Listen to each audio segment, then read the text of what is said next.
شروع اللہ کا نام لے کر جو بڑا مہربان نہایت رحم والا ہے۔ الف لام میم۔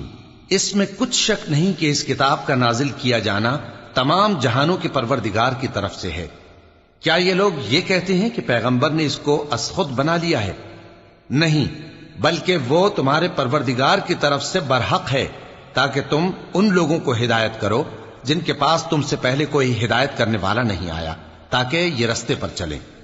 اللہ ہی تو ہے جس نے آسمانوں اور زمین کو اور جو چیزیں ان دونوں میں ہیں سب کو 6 دن میں پیدا کیا، پھر عرش پر جلوہ افروز ہوا۔ اس کے سوا تمہارا نہ کوئی دوست ہے اور نہ سفارش کرنے والا۔ کیا تم نصیحت حاصل نہیں کرتے؟ وہی آسمان سے زمین تک کے ہر کام کا انتظام کرتا ہے، پھر ہر کام ایک روز جس کی مقدار تمہارے شمار کے مطابق 1000 برس ہوگی اس کی طرف رجوع کرے گا۔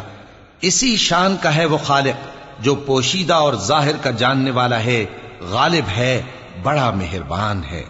وہی جس نے ہر چیز کو بہت اچھی طرح بنایا، یعنی اس کو پیدا کیا اور انسان کی پیدائش کو مٹی سے شروع کیا، پھر اس کی نسل ایک قسم کے خلاصے سے یعنی حقیر پانی سے بنائی، پھر اس کو درست کیا، پھر اس میں اپنی طرف سے روح پھونکی اور تمہارے کان اور آنکھیں اور دل بنائے، مگر تم بہت کم شکر کرتے ہو۔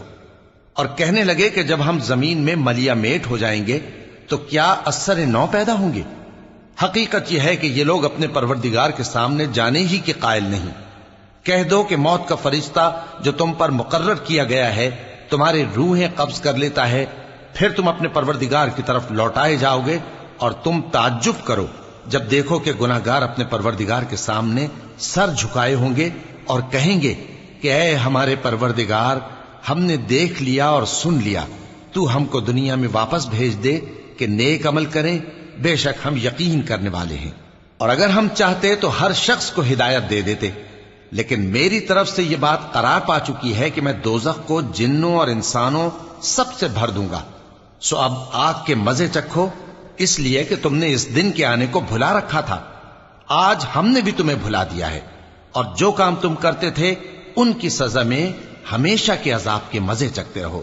ہماری آیتوں پر تو وہی لوگ ایمان لاتے ہیں کہ جب ان کو ان کے ذریعے نصیحت کی جاتی ہے تو سجدے میں گر پڑتے اور اپنے پروردگار کی تعریف کے ساتھ تسبیح کرتے ہیں اور غرور نہیں کرتے۔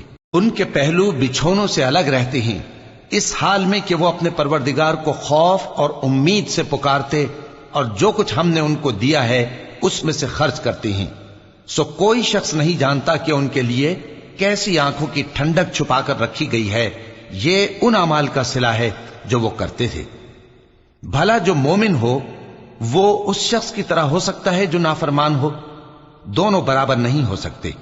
جو لوگ ایمان لائے اور نیک عمل کرتے رہے ان کے رہنے کے لیے باغ ہیں، یہ مہمانی ان کاموں کی جزا ہے جو وہ کرتے تھے، اور جنہوں نے نافرمانی کی ان کے رہنے کے لیے دوزخ ہے۔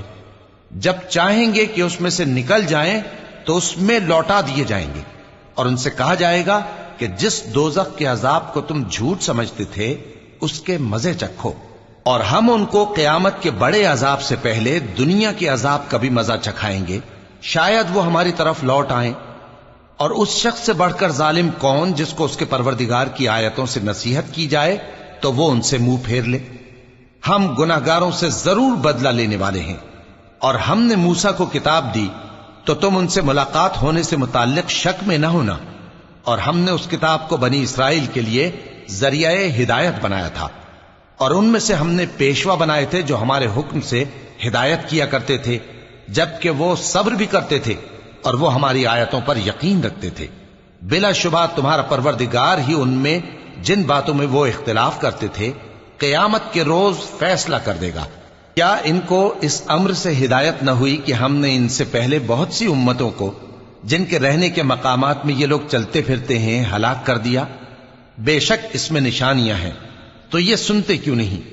کیا انہوں نے نہیں دیکھا کہ ہم بنجر زمین کی طرف پانی رواں کرتے ہیں، پھر اس سے کھیتی پیدا کرتے ہیں جس میں سے ان کے چوپائے بھی کھاتے ہیں اور یہ خود بھی کھاتے ہیں؟ تو یہ دیکھتے کیوں نہیں؟ اور کہتے ہیں اگر تم سچے ہو تو یہ فیصلہ کب ہوگا؟ کہہ دو کہ فیصلے کے دن کافروں کو ان کا ایمان لانا کچھ بھی فائدہ نہ دے گا، اور نہ ان کو مہلت دی جائے گی، تو ان سے منہ پھیر لو اور انتظار کرو، یہ بھی انتظار کر رہے ہیں۔